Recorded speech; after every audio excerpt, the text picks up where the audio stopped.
Одлуките се на политичарите.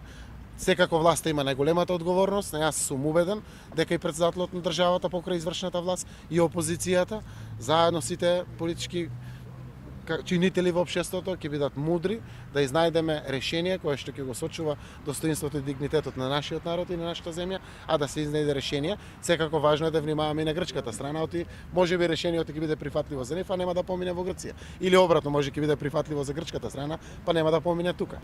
Да се изнајде решение заедно со опозицијата и на крајот конечното решение да биде потврдено на референдум.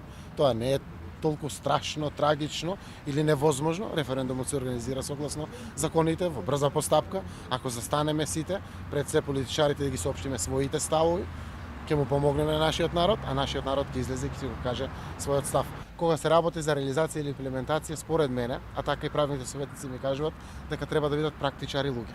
Значи, веројатно во таквиот совет ќе влезе, не знам, претседателот на Врховниот суд, претседателот на Скопје 1, веројатно ќе влезе јавниот обвинител, веројатно специјалниот јавен обвинител, веројатно една од апелационите единици, веројатно ќе има представник од Сдруженијето на судии или претседателот на Сдружение на судии, представник или претседателот на адвокатска комора, практичари луѓе кои што треба да влезат подпомогнати од граѓански активисти или експерти и од експерти од професорската фела. Одиме во делот на поставувањето на функциите претседатели на судовите, претседатели на обвинителствата или слично. За мене, почнувајќи од Зоран Заев, па до било кој функционер се е милливо и менливо.